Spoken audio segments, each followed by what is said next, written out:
If you want to pump your body and expand your mind, there's only one place to go. Mind Pump. Mind Pump with your hosts, Sal DiStefano, Adam Schafer, and Justin Andrews. In this episode of The Mind Pump. Well, we have a short intro. We talk about musicals, Making of a Murderer. This is a show on Netflix that Adam is Have you guys not watched it? You gotta get caught up to that. I'm just getting caught up. I started watching House of Cards again. That's pretty good. Yeah. Without Kevin Spacey? Yeah. No. First season. Yeah, because they just released that, though. Yeah. So, and then we talk about U.S. prisons. But then we get into the topic at hand, which is how to get in shape at home, like when you don't have equipment, how to get in shape on the road. You know, what do you do? What do people who don't have access to a gym do for fitness? Is it really a disadvantage? Can you turn it into an advantage? We cover all the nuances about it, and we talk about strategies for training without equipment and some of the benefits and some of the detriments. And what kind of the shenanigans are out there in the market right now that you should sort of really filter your way through. That's right. I mean, this is the reason why we created our Maps Anywhere program. You know, we created that program at the time. That's in the beginning of creating our Maps programs. We wanted to create one that answered the question that we would often get where people were like, hey, what about these at-home workout programs? I don't like going to the gym. Your workout programs require barbells, dumbbells, and sometimes machines. Like, what about us? Like, what can we do? Yeah. And so we went off and we designed Maps Anywhere, and it's a program without equipment that's extremely effective. We programmed this workout with our expertise, knowing that some people would get advanced to this program because one of the detriments to at-home workouts is they're not very good once you get past a certain point of fitness. Well, with Maps Anywhere, we have what are called AMP sessions that you can dramatically increase the intensity of workout as you become more fit. So it's very scalable. Maps Anywhere, we reshot all the videos, redid all the blueprints, so it's all brand new, looks clean, looks amazing. And then to celebrate, it's half off. So Maps Anywhere now is 50% off all month long.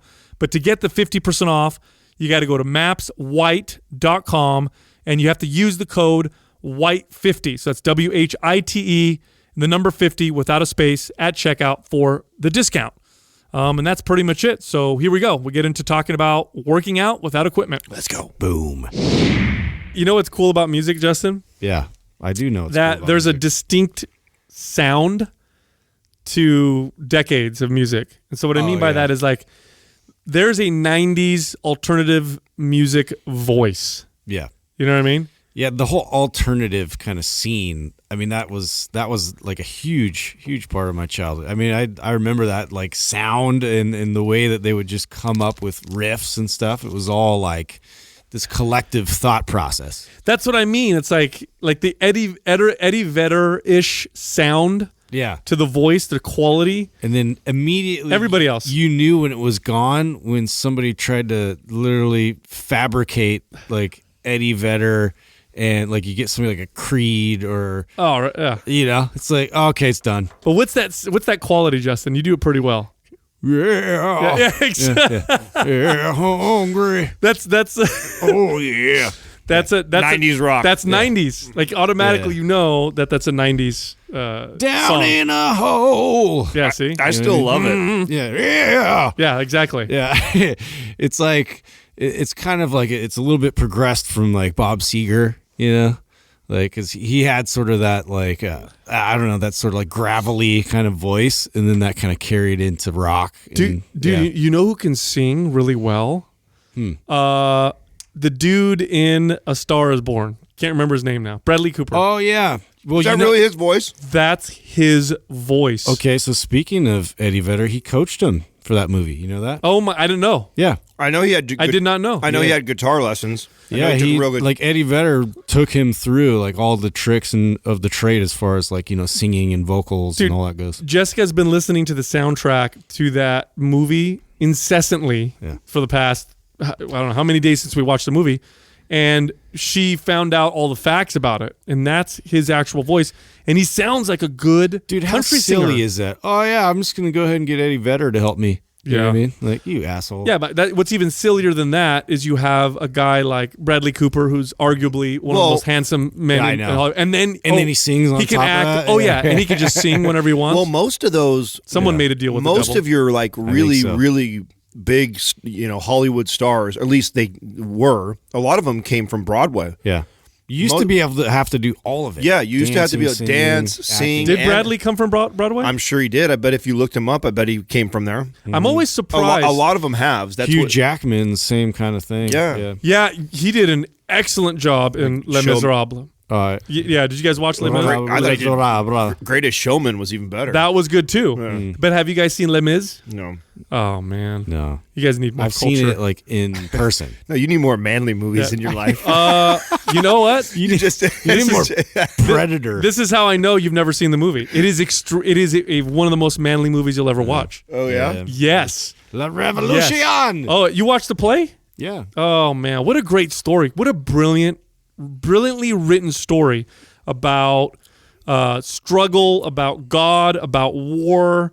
All of it tied together at the end. You're just like, wow, an emotional roller coaster. Yeah, it's really good. I thought it was like cool. What? I didn't really feel that passionate about it, but really? Yeah, it was good. you weren't open. Yeah. I can. You know what? This is Justin, by the way. I'm going to do a little. Adam, you let me know if you think this is accurate. This is Justin watching a musical. I'm not going to feel. Don't let it happen. Fighting back the tears. Just fighting it. Then afterwards, he's like, I don't like it that much. Yeah. So, yeah, that was not that great. Yeah, I didn't feel bad. It was okay. I felt it was okay. nothing. It was all right. I want to go watch an opera. Yeah. What's the most chickish movie that you like? Oh, that's like stereotypical. Yeah. Oh, that's a good question. That is a good question. Because there's a lot. Yeah. For you, we could be here all day. Yeah. Just like I think for me, it was probably like Bridesmaids. I thought that movie was hilarious. Yeah, that kind of doesn't count though. That's of course that counts, dude. That's as far as I go. Just because there's all women in it. That's like saying Yeah, they do a lot of dick. Funny. They do a lot of dick jokes in it. Come on, bro. Yeah, that's not a fair. That's like lesbian porn. you Yeah. guys. It's all women. It needs to be more. The Notebook. No, I'm not on board. That was a dumb one. I'm sorry. Mamma Mia for me. Oh, I haven't seen that. Oh, really good.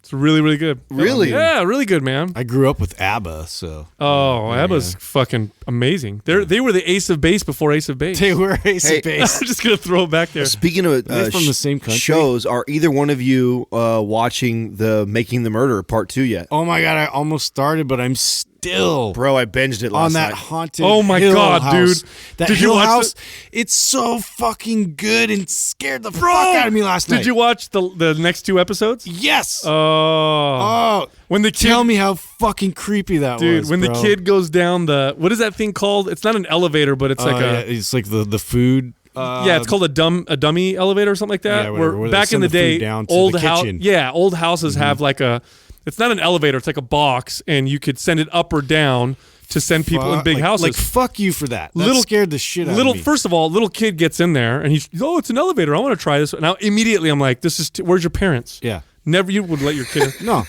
The kid goes His older down. sister like decides, oh well, it's not gonna be that bad. Yeah, I'm gonna let you hey, down this is there. fun. Yeah. Kid goes down. It's a secret basement nobody knows about. Yeah. He's got a flashlight. He's like, he's scared. Of course, the flashlight starts flickering because it's brilliant what they're doing with that. Yeah, dude, the timing And the everything, weird shit that came out. Oh, bro.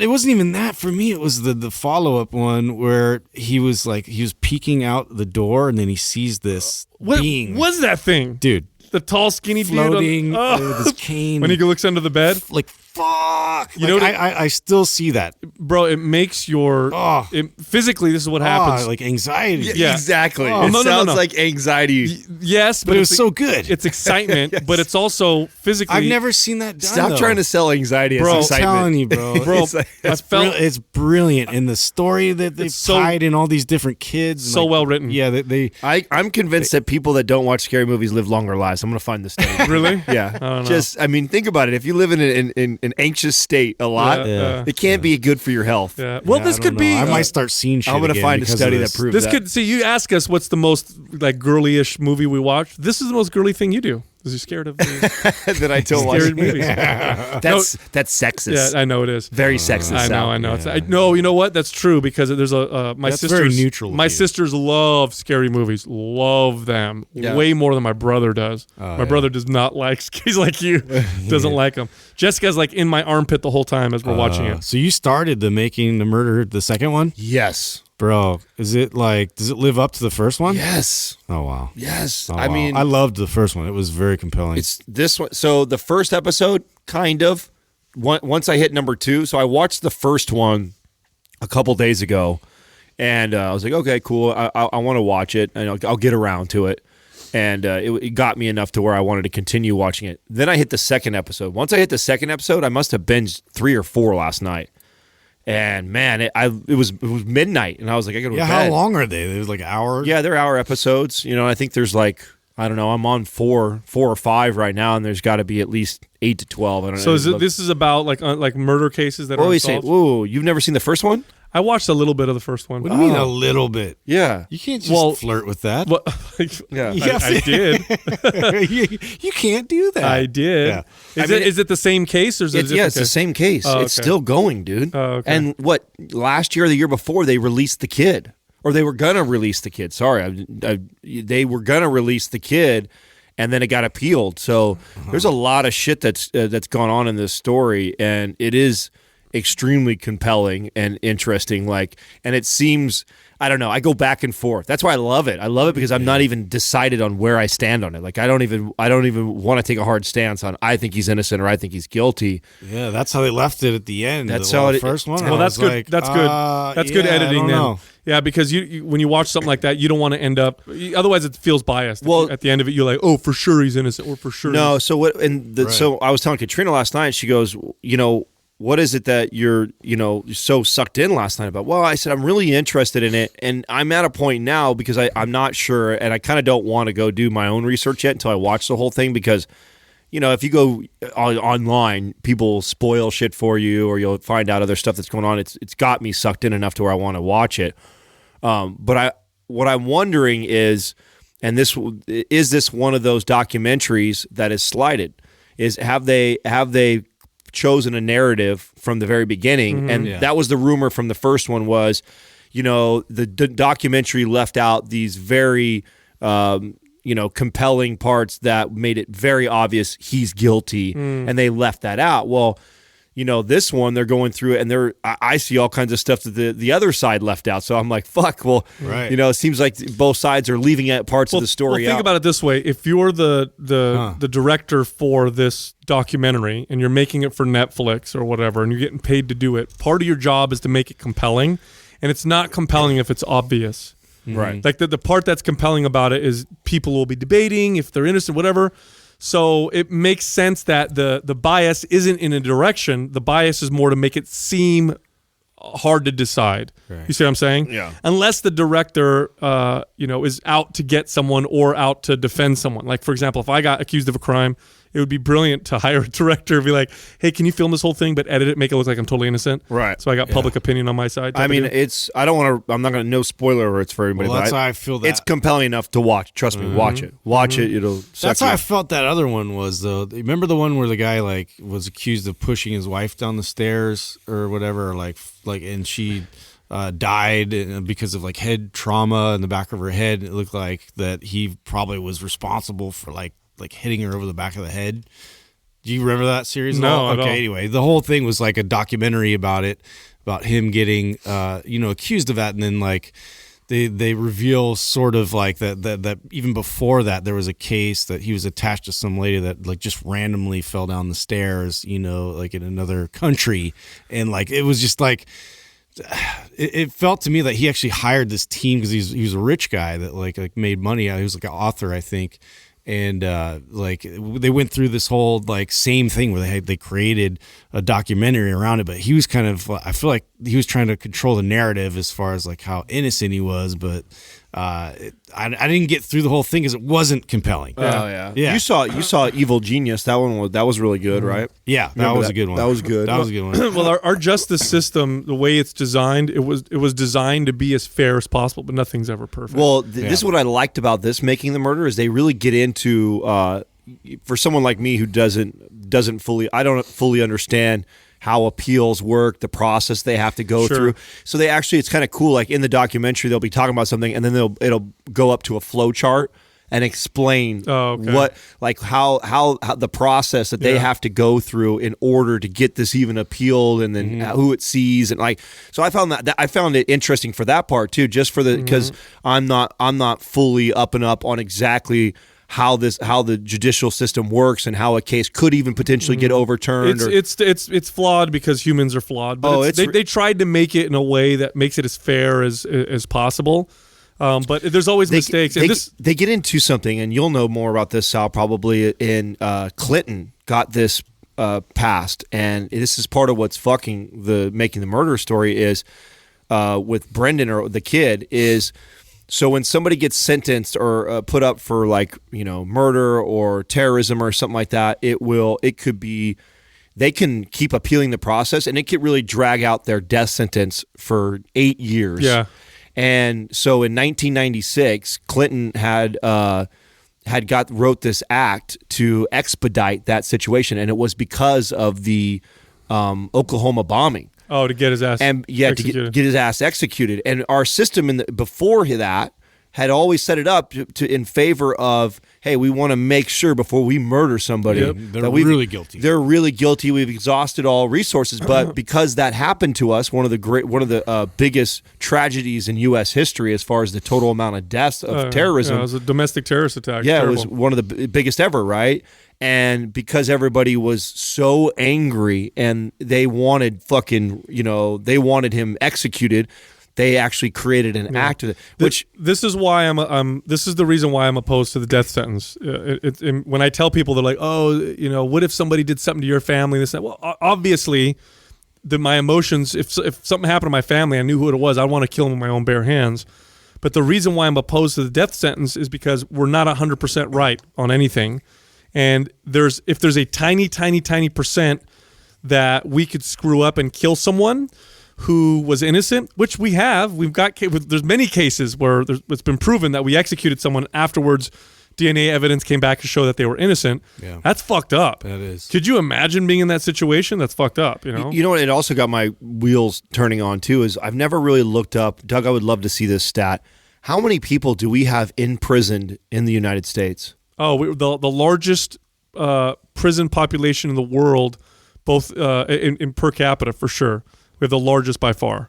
Huge prison population. Yeah, it's massive. And I just kind of thought, like, if you were like an alien that landed on this place, or you were like looking at a bird's eye view, and you would see all these animals running around, and then we have these in every almost city, every major city, we have these giant, massive cages that we've caged ourselves in. It's like, wow, how broken is this system that, we find someone guilty and then our way of handling it is throwing them in prison for 20, 30, however many years, instead of actually trying to get to the root cause of solving what causes us to act out or do these types of things. There's a couple different approaches to prison. One is as a deterrent. So I'll say over 2 million people. 2 million people. Yeah. That's a fuck ton of people, man, that are locked up in cages everywhere. Yeah, that's massive.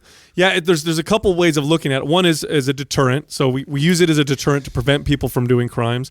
The other is it's a punishment. So when you're in there, it sucks. And so when you come out, you don't want to do it again.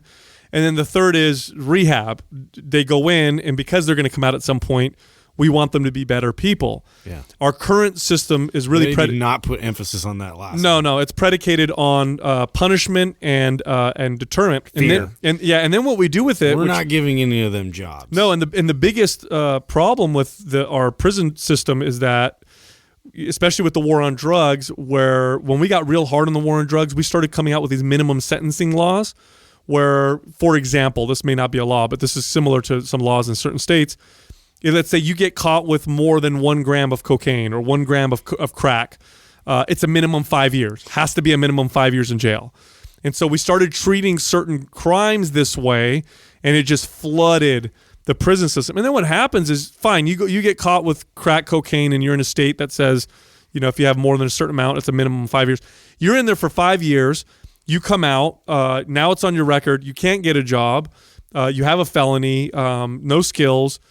What's the viable alternative to take care of yourself? Sell drugs. Right. So now you're back in the whole thing. So definitely should be looked at and revamped, because you're right, Adam. There's something wrong when we've got over 2 million people. Yeah, that's a lot, dude. Yeah. That's a lot of fucking people. And it'd be really interesting to see of that percentage, how many of these people, and how much money that costs to do that, right? I imagine to feed them, to house them, and to manage the whole process has got to be expensive as fuck. And it's like if those funds were allocated in more of a, I don't know, productive way of therapy or getting to the root cause of what's going on with these people or solving that. I think one option that I always thought would be good and people would never support, but I don't know why, is why not allow companies to employ people in prison, pay them a very, very low price, so the companies save money by employing them. Give them some purpose. So they make it cheap. Let's say, what's the federal minimum wage? Like 7 something.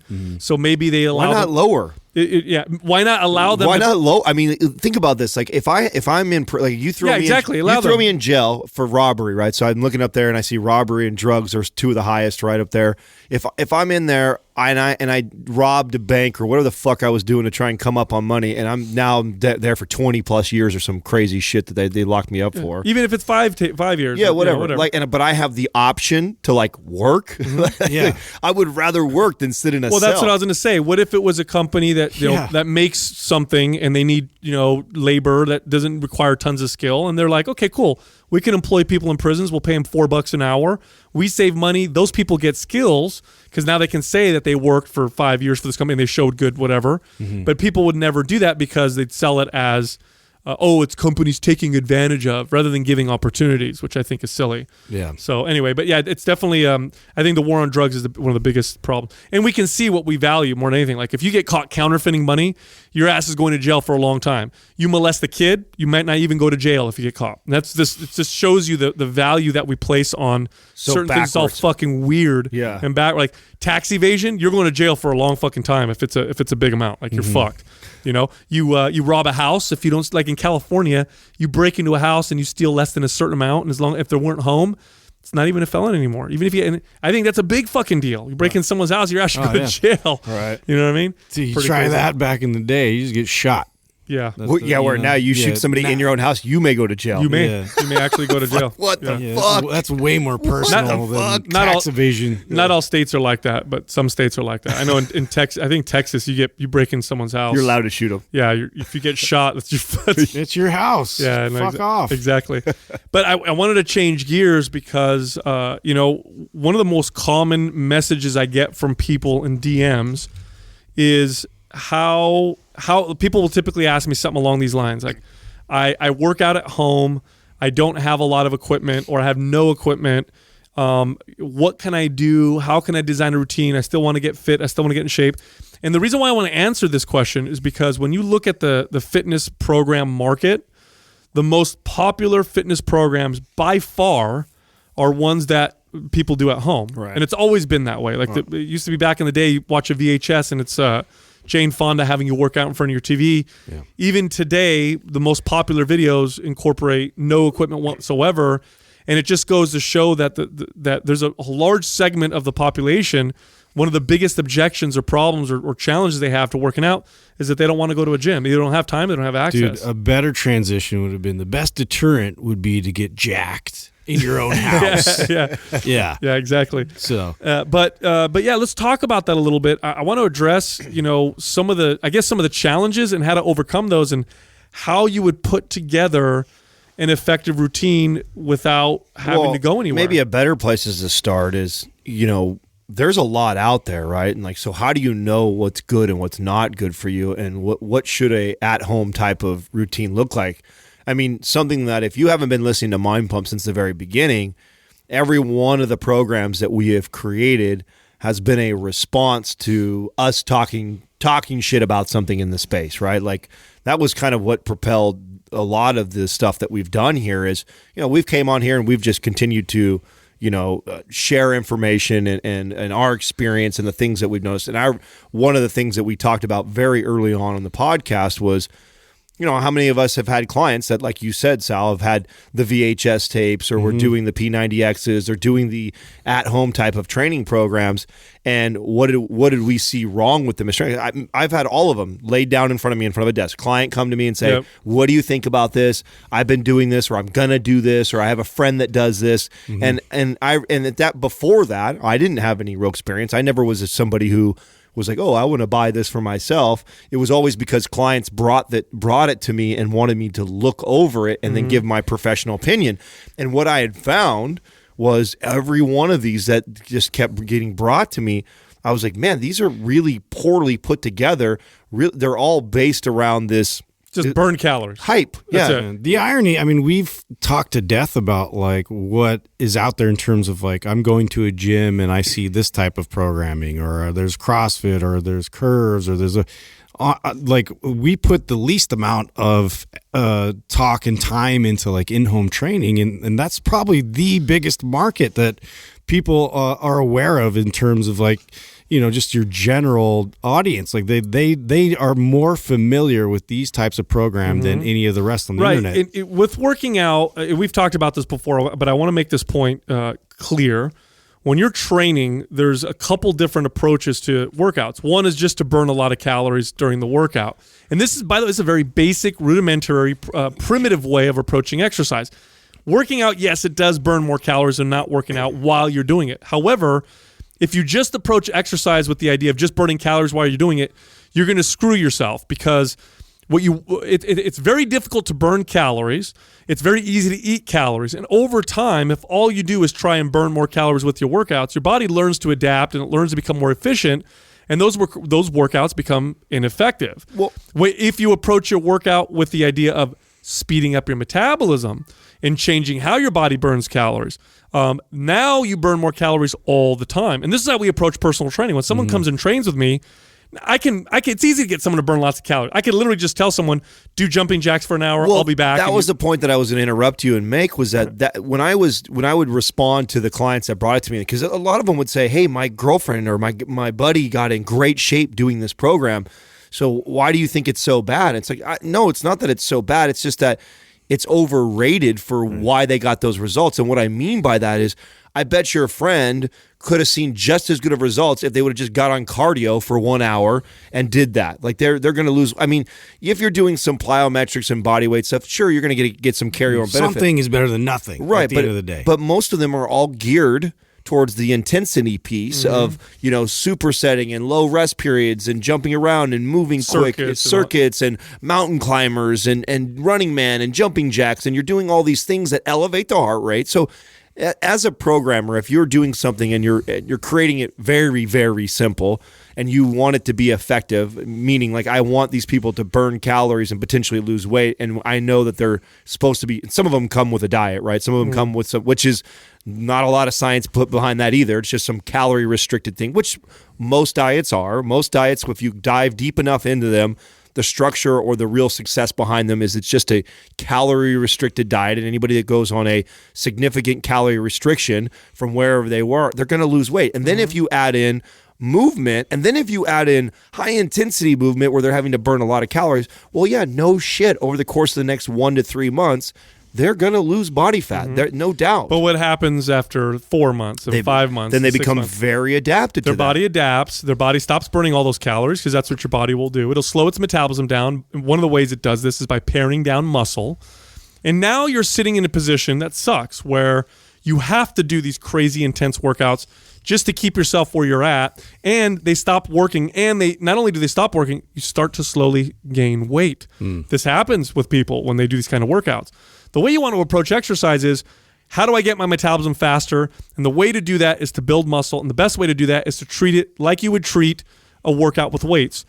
Traditional resistance type training to build muscle, to tell your body to burn more calories. And you also can sculpt your body in a targeted way. That's the other good thing about resistance training, is I can focus on specific parts of my body and sculpt them. And so step number one with your at-home workout is you want it to be a resistance training type workout, classic. Strength training. Yes. Okay, so this is a different topic than what we see out there. So what I mean by strength training is what they're not considering is proper rest periods and actually making sure that we're allocating our energy towards that specific type of energy output. So that's why the programming is so important, and to really be diligent about implementing that rest period and not just putting them all back to back to back to back, because now what are we telling the body we need to do? We need to endure this, and it's cardiovascular the entire workout. That's a great point, because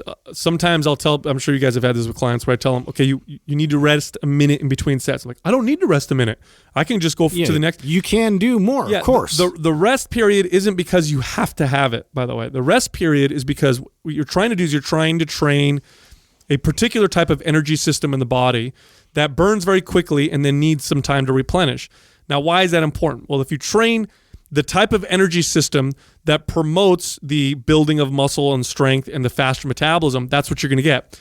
If you train the energy system that requires more endurance, then that's what you're going to get. And if you continue to train endurance, you're not going to get the metabolism boosting effects of your workout. And then it really doesn't matter what exercises you're doing. You can go from exercise to exercise, and you can haphazardly pick a bunch of different ones, and it doesn't make a big difference. So you want to treat it like strength training.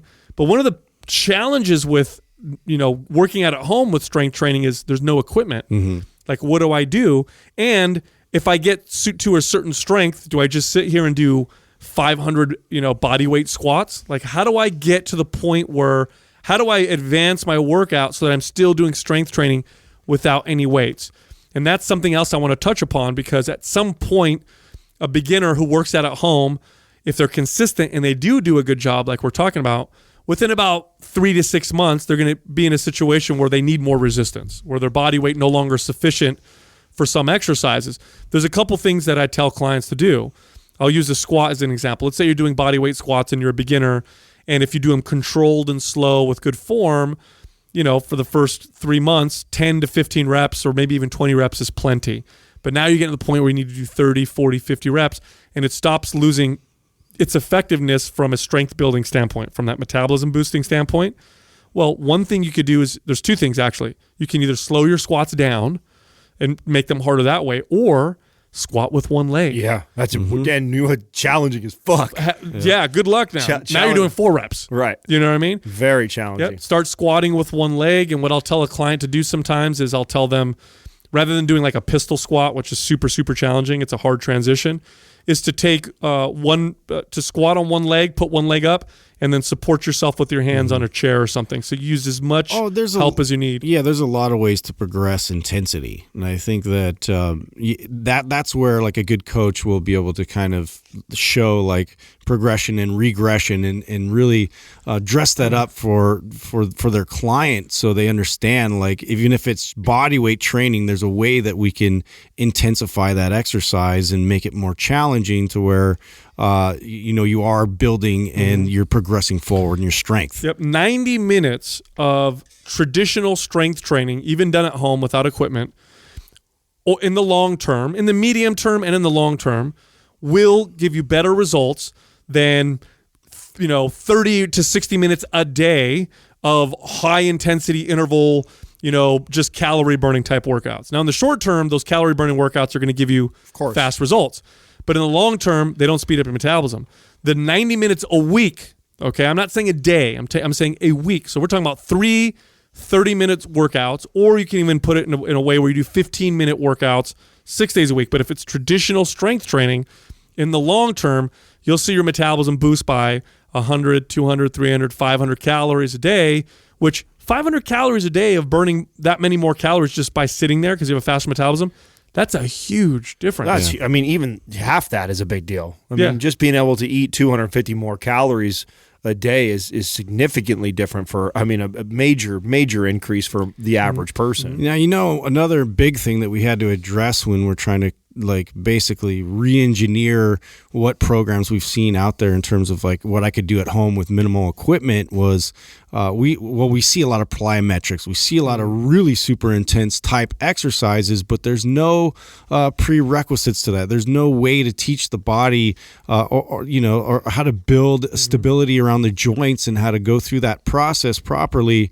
in order to, progress into those really high intensity type moves. Yeah, I don't like plyometric exercises for most people at all. And I guarantee, I'll tell you right now, the people who are working out at home, what percentage of them do you think should do plyo? That's the big problem I had. I mean, I think we touched on this on a recent episode where I talked about, I can count on one hand how many people I've taught, like, it was when we just talked about P90X and at-home stuff. Someone asked a question about that. And I was like, I can count on one hand how many times I've taught ice skaters to somebody.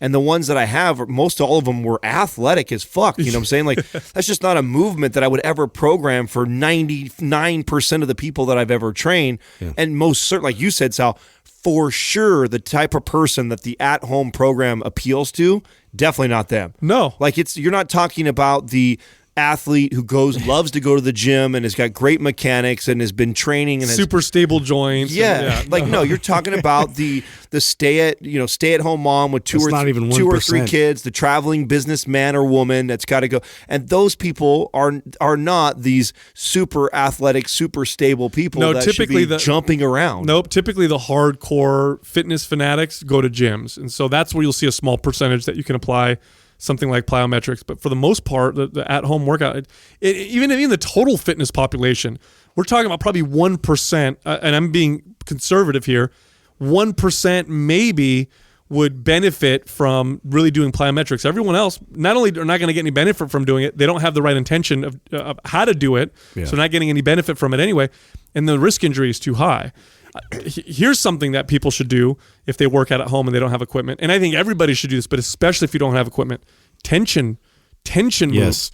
Tension moves are phenomenal because tension, you can create it intrinsically. Mm-hmm. So like a good exercise example of something that you could do without any equipment that will give you a phenomenal mid-back workout is like a prone cobra. Mm-hmm. You do a prone cobra properly with good tension and squeezing and intention, do like 6 to 10 reps of that. You're sweating, it's hard. Those muscles are firing like crazy. Not only is it hard, but that falls into the category of movements that are super underrated or done incorrectly, like we talked about the other day on the podcast. Like, I mean, the posterior chain, so the backside, all your muscles on the backside are so neglected. Mm-hmm. And what a great way to spend. If you're going to be training at home, you don't have a lot of equipment, what an incredibly underrated movement that should be incorporated into all these at-home routines if you're really trying to benefit the average person, since we all know that almost everybody suffers from the forward head rounded shoulder syndrome.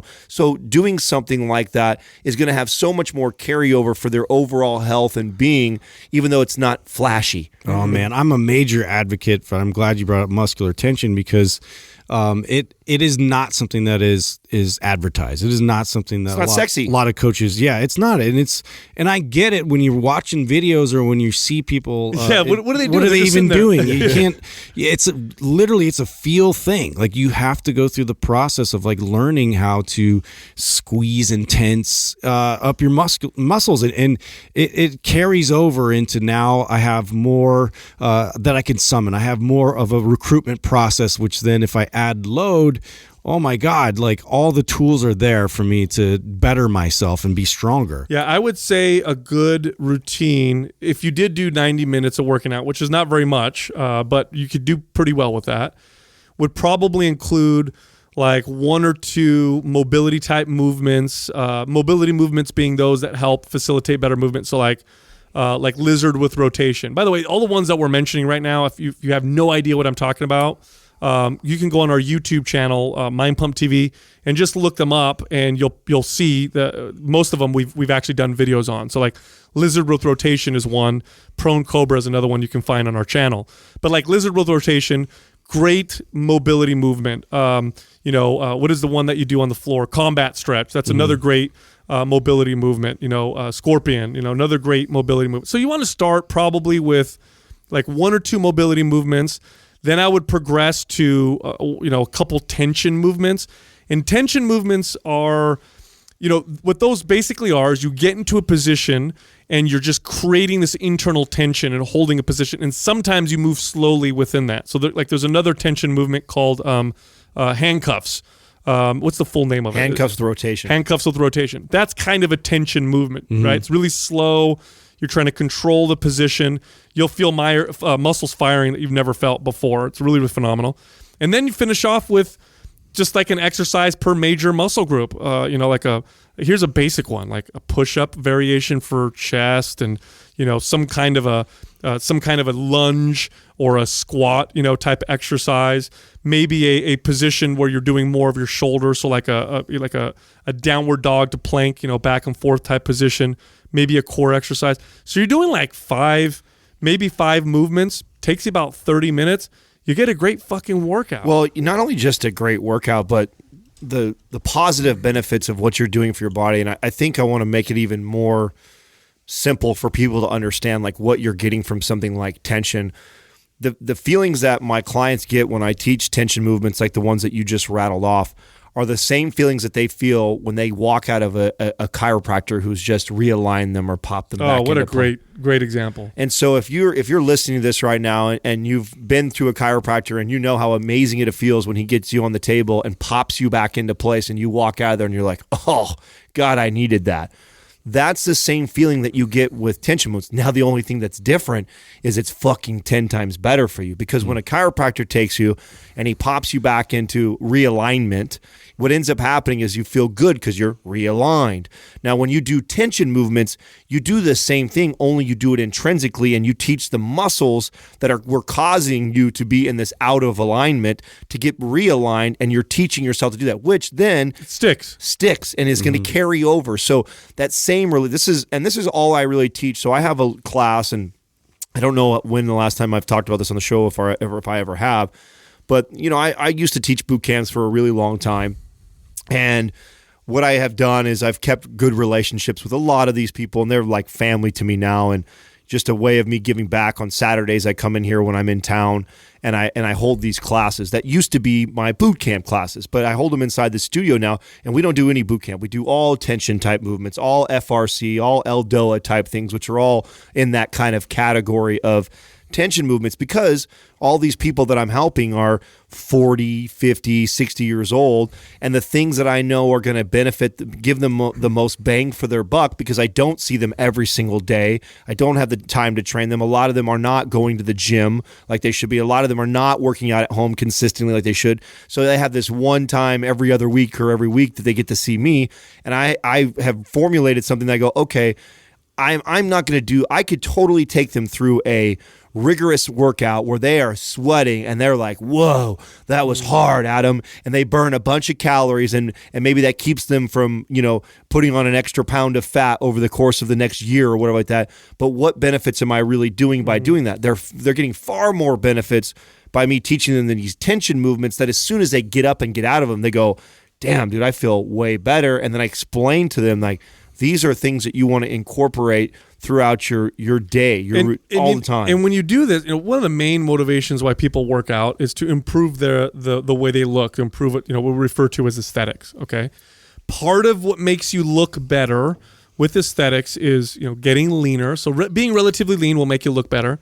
Having good balanced muscle development also tends to make you look better. But you know what else contributes heavily to aesthetics? Posture. The way you hold your body. Yeah. And the way you hold your body naturally without thinking about it. So obviously if you stand up and you're aware and you're trying to stand a particular way, you can make yourself appear more confident and more healthy, and like you have better mobility. The problem is when you're relaxed and walking, not paying attention, your body falls into its natural posture. Mm-hmm. Well, these tension movements put you in these better positions, and what ends up happening is you just look more aesthetic. And it's funny because creates like a natural brace. It's funny because I'll have clients do this kind of stuff. They don't lose any more weight. They don't build a whole lot of muscle because it's kind of new in our, we just started training, and they'll come back and tell me stuff like, whoa, like 3 coworkers today told me I look like I lost weight, or 3, my husband tells me I look better, or my wife says that I look like I built more muscle. I'm like, well, it's only been a month and maybe you built a little bit of muscle, whatever. But probably what's happening is you're holding yourself differently because we've kind of corrected your posture. So And this is something people don't realize. Like this, if you want to look better, how you hold yourself relaxed is part of what makes you look better. And why? Because it communicates signals to people that tells them you're confident, healthy, and you can move well. And these tension and mobility movements really, really do that. Right. Another point I want to make, and this is an important one for people listening who are pretty hardcore with their training and go to the gym all the time, it's important that every once in a while you take time off from the gym. Now why? Why is that a big deal? Well, it'll actually give you better results in the long run. They've done certain studies that suggest that maybe every 3 months or so, taking a week or 2 weeks off, coming back to working out, actually ends up in better gains later on down the road. Part of that is it gives your body time to recover, probably resensitizes your body to the signals and stimulus you're getting from your workouts. And there's a few other theories as to why this may happen. Now, the best things that can happen, the best way to approach this is not to be totally sedentary and take time off, but still be active. This is when I like to tell my hardcore, clients and friends that work out all the time, hey, every once in a while, just do stuff at home. Instead of going to the gym, just do some workouts at home for a couple weeks, then go back to the gym. It'll take you about a week or two to get back to where you were, but then you'll find that you're going to pass it up. Yeah. This is an interesting thing to pay attention to. Well, not only it's the deloading phase, like absolutely. You do something like that, where you step away from load for a while and really focus on that intrinsic force output. And totally. And that's why the whole muscular tension thing makes perfect sense. We talked a little bit about that with Sean Ray, which I thought was really fascinating. You're talking about somebody who is at the highest level of body sculpting and building muscle, and even those guys are taking significant time after they get off stage. And I don't think a lot of people think that. I think you see that body and that physique, and you're like, he must do 2 hours a day, every single day, no days off, just hammering it. It's like, no, not if he knows what he's doing, because it's not advantageous for him to be hammering his body all the time. Yeah, I would have clients that love this. This was like fascinating to me when I first encountered this early on as a trainer. I'd have clients that were business professionals, men and women, and they'd go on these trips, and they'd go and travel for 2 or 3 weeks. Like they'd go to China for 2 weeks and then come back. And the hardcore ones who would train with me regularly would be like, oh man, I'm going to be in China. I'm not going to be able to get to the gym, but I will have time to work out in my hotel room. Can you write me up a workout? And so I'd give them a workout that required no equipment, or sometimes they'd bring bands or something like that, but very minimal equipment. Then they'd come back, and if they were consistent with their workouts while they were gone, within 2 or 3 workouts, not only were they back to where they were before, but they would surpass it. And it took me a while to piece this together and realize, wow, the change in how they were working out, the fact that they were doing stuff just with their body and focusing on tension actually contributed to the progress when we were back in the gym doing the hardcore kind of workouts. So this isn't just for the people who can't make it to the gym, the people who have no time, the people who don't have access to tons of equipment. This, what we're talking about, also is valuable to those of you who go consistently to the gym all the time and are super hardcore.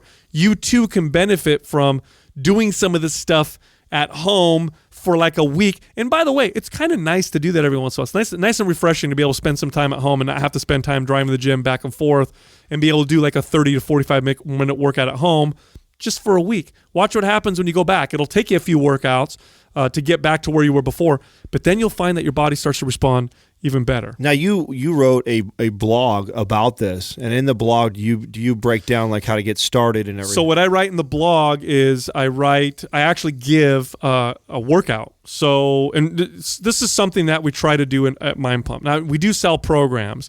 That's one of the main ways that we monetize. But we also give out a lot of free programs. And in this blog, I literally write out 2 workouts. One is 3 30-minute workouts that you do a week, so 90 minutes total that you do at home, require no equipment. The other one is the same kind of workouts, but broken up into 15-minute, 6-day-a-week workouts. So same total time, 90 minutes. And the reason why I did that is, in my experience, when I've trained people or worked with people who work out at home, it's like I can break it down into 2 categories. It's the people that want to work out 3 days a week and do 30 minutes, or it's the people that can do a little bit every single day. And so I was able to. I wrote basically you get 2 workouts for free if you check out this blog. So right on. We'll make sure to link it in the show notes. And then I know we're going to shoot also. So by the time this goes live, we're going to shoot some videos. So there's also going to be demos that will be linked that will go with that. So exactly, that's awesome. Excellent. And we have other guides too, by the way. Like we have guides on, if you're like more advanced and you want to squat more weight like a pro, we have a guide on that. We have a guide on building your arms, flattening your midsection, working out your legs and your chest, and a lot of different guides. You can find all those guides at mindpumpfree.com. But the blog we just referred, that'll be in the show notes. Make sure you go check that out. Thank you for listening to Mind Pump. If your goal is to build and shape your body, dramatically improve your health and energy, and maximize your overall performance, check out our discounted RGB Super Bundle at mindpumpmedia.com. The RGB Super Bundle includes MAPS Anabolic, MAPS Performance, and MAPS Aesthetic. 9 months of phased expert exercise programming designed by Sal, Adam, and Justin to systematically transform the way your body looks, feels, and performs. With detailed workout blueprints and over 200 videos, the RGB Super Bundle is like having Sal, Adam, and Justin as your own personal trainers, but at a fraction of the price. The RGB Super Bundle has a full 30-day money-back guarantee, and you can get it now plus other valuable free resources at mindpumpmedia.com. If you enjoy this show, please share the love by leaving us a 5-star rating and review on iTunes and by introducing Mind Pump to your friends and family. We thank you for your support, and until next time, this is Mind Pump.